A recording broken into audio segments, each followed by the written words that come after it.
Comme le meunier a joué le jeu du carême, les farines du moulin étaient un peu bises, au risque que l'amertume de ce pain rebute les auditeurs. Quand je relis les titres, autour de la croix, les larmes de Jésus, un crachat par terre. Pour un jeune podcast d'1 an, c'était risqué. Sincère, mais risqué. Ce matin, avant même la levée du meunier, la Pâque a sonné. Alors, produisons une farine qui aurait la légèreté du son des cloches. Allons-y. Soyons joyeux, c'est la fin du carême.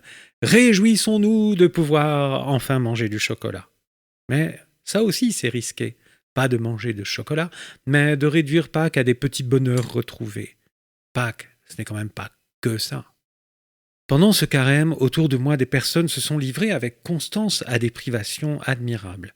Il y en a même qui se sont interdits le chocolat pendant 40 jours. Oui, j'en ai connu.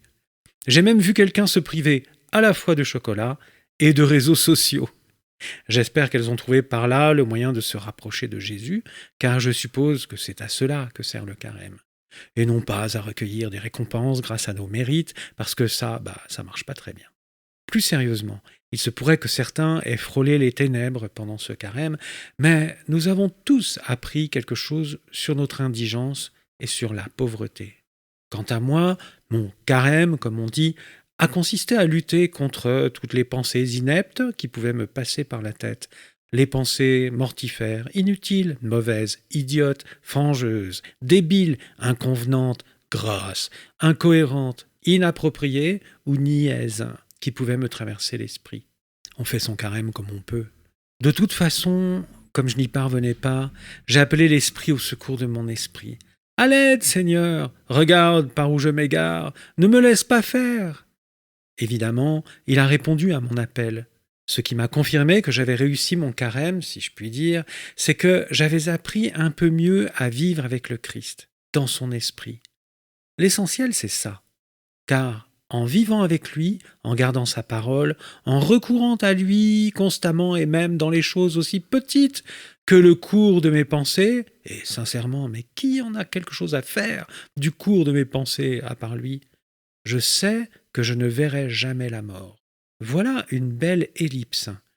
En apprenant à vivre avec le Christ au quotidien, je ne verrai jamais la mort. Voici comment je me l'explique. Si je vis en Jésus et que je crois en lui, s'il vient habiter en moi, et ça commence par demander à son esprit à me soutenir dans des petites choses, alors je peux traverser les ravins de la mort, je ne crains aucun mal. En effet, lui a traversé la mort et par sa puissance, il est ressuscité. J'en ferai autant quand il s'agira de traverser cette ténèbre-là, car il habitera en moi. Je ressusciterai avec lui parce que grâce à des petits carêmes, des petits actes par le moyen desquels j'ai demandé à être rempli de lui, il s'est mis à habiter en moi. La pierre est enlevée. Il était temps, car notre faiblesse nous aurait interdit d'aller plus loin. Le tombeau est ouvert. Plus personne parmi ceux qui suivent le Christ n'y restera enfermé. Dans la nuit, il est venu prendre notre main. Maintenant, il habite toutes les solitudes de sa présence, il illumine toutes les ténèbres de sa lumière, il aère de son souffle toutes les profondeurs irrespirables.